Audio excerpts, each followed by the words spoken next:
Hello students, now I will explain you the science of class 8 lesson 9 page number 114.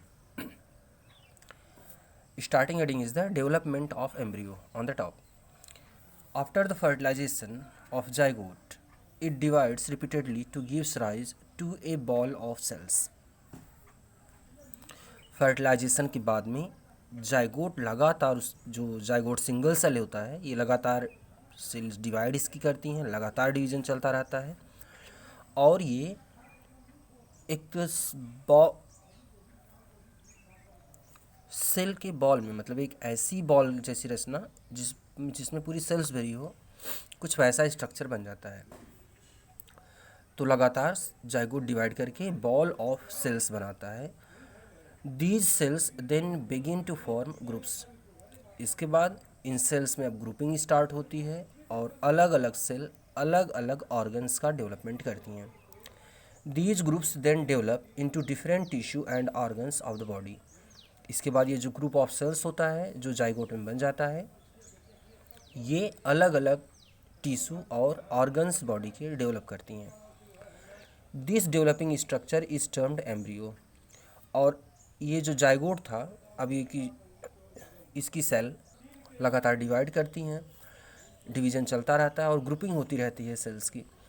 तो इस developing structure को हम बोलते हैं embryo. The embryo then gets embedded in the walls of uterus. Students, जो zygote में division होता है, जब यह फैलोपियन ट्यूब में होता है तभी इसमें डिवीज़न स्टार्ट हो जाता है और एम्ब्रियो का बनना स्टार्ट हो जाता है और यूट्रस तक पहुँचते पहुँचते इसकी सेल्स बढ़ जाती हैं। इसमें कई सेल्स होती हैं। इसके बाद यह जब यूट्रस में पहुंच जाता है एम्ब्रियो, तब यह अपने आप को यूट्रस में एक जगह धंस जाता है। यूट्रस में जैसे हम लोग गीली मिट्टी में अगर एक बॉल डाल दें, थोड़ा तेज़ी से फेंकें तो वह धंस जाता है, ऐसे ही यह एम्ब्रियो यूट्रस की वॉल में धंस जाता है।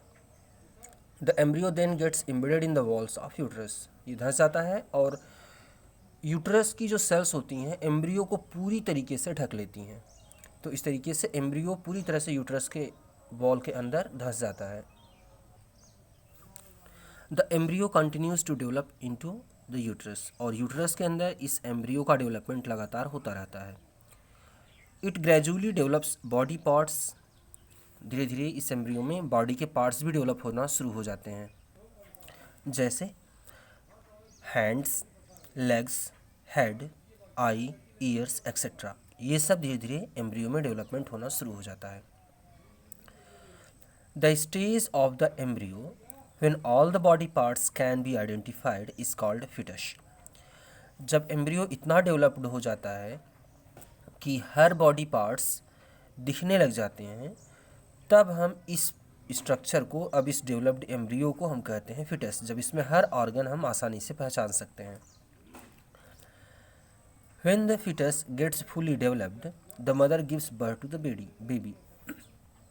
जब यह फिटस पूरी तरह से डेवलप हो जाता है, लगभग 9 महीने का समय लगता है, तब जाकर के एक बच्चे का जन्म होता है। The various stage of development in human beings are shown below. Human beings में कैसे डेवलपमेंट होता है यह नीचे दिखाया गया फिगर में। स्टूडेंट्स, अगर हम यहाँ पर फिगर ध्यान से देखें, स्टूडेंट्स अगर ये पूरा फिगर आप ध्यान से देखो, इस पेज का भी और इसका भी, तो देखिए कैसे ओविडक्ट के अंदर यहाँ पर इस ट्यूब में फर्टिलाइजेशन होता है। फर्टिलाइजेशन के बाद एक आता है एम्ब्रियो, जो डेवलपिंग जाइगोट होता है जिसे हम एम्ब्रियो कहते हैं, वह यूट्रस में आता है। अब यहाँ देखिए, यह मान लो जाइगोट है और जाइगोट में देखो अब सेल से डिवाइड कर रही हैं। यहाँ 2 सेल बनी, यहाँ 4 सेल बनी, यहाँ 8 सेल बनी। इस तरीके से 8 सेल स्टेज में यह यूट्रस में पहुँचता है। अब यूट्रस के बॉडी के अंदर यह जाइगोट धंस जाता है, एम्ब्रियो धंस जाता है। इसके बाद सेल्स लगातार डिवाइड करती रहती हैं और 4 हफ्ते के बाद, लगभग 1 महीने में, जो एम्ब्रियो का शेप होता है ऐसे हो जाता है। 10 हफ्ते में, 10 वीक्स में, लगभग 2.5 महीने में एम्ब्रियो इस तरह से डेवलप हो जाता है। 16 वीक में, 4 महीने में एम्ब्रियो का डेवलपमेंट इस तरीके से होता है और 20 वीक्स, लगभग 5 महीने में एम्ब्रियो इस तरीके से जो हमारा होता है ये डेवलप कर जाता है। और इसका जब कंप्लीट डेवलपमेंट हो जाता है लगभग 9 महीने में, जब बेबी पूर्णतः डेवलप हो जाता है इसके बाद तब इसका बर्थ होता है। स्टूडेंट्स, हम लोग पेज नंबर 115 पढ़ेंगे। हेडिंग है artificial fertilization test tube babies. Some women's are unable to have a baby because their fallopian tubes are blocked. कभी कभी कुछ महिलाओं में फैलोपियन ट्यूब के ब्लॉक होने से या किसी अदर के प्रॉब्लम, किसी अदर स्ट्रक्चर में या किसी अन्य प्रॉब्लम की वजह से वो वोमेन्स जो होती हैं वो बच्चे पैदा नहीं कर सकती हैं। And the male sperm is not able to reach the female egg, और एग तक स्पर्म नहीं पहुंच पाता है जिसकी वजह से फर्टिलाइजेशन नहीं होता है और बेबी का डेवलप, बेबी मतलब उन औरतों में बच्चा नहीं होता। So to solve this problem, इस समस्या से निजात पाने के लिए the female egg and the male sperms are extracted and placed in a glass dish in salt solution to fertilize. इस समस्या को निजात देने के लिए उन औरतों में भी बेबी के डेवलपमेंट के लिए क्या करते हैं कि फीमेल की बॉडी से एग निकाल लेते हैं और मेल की बॉडी से स्पर्म्स निकाल करके इसे एक ग्लास टेस्ट ट्यूब में हम दोनों को मिलाते हैं, फर्टिलाइज कराते हैं। The embryo is then planted in the women's uterus and it grows there normally. जब फर्टिलाइजेशन हो जाता है और सेल का डिवीजन स्टार्ट हो जाता है तो फिर हम जो जाइगोट है, एम्ब्रियो है, इसको हम टेस्ट ट्यूब से फिर उठा करके फीमेल के यूट्रस में लगा देते हैं डॉक्टर लोग, और फिर इसका नॉर्मल डेवलपमेंट होना शुरू हो जाता है। This is called in vitro fertilization, IVF। इस टेक्निक को, इस तरीके को जिसमें हम फीमेल की बॉडी से एग और मेल की बॉडी से स्पर्म निकाल करके बाहर, शरीर के बाहर टेस्ट ट्यूब में फर्टिलाइजेशन कराते हैं, इसलिए इस मेथड को हम कहते हैं IVF या इन विट्रो फर्टिलाइजेशन। शरीर के बाहर फर्टिलाइजेशन हो रहा है। IVF vitro in Latin means glass,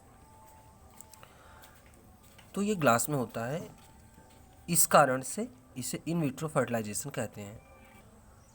it is a technique for fertilizing a human egg outside the body. यह एक ऐसी टेक्निक है जिसमें हम ह्यूमन एग को ह्यूमन बॉडी से बाहर फर्टिलाइज करते हैं।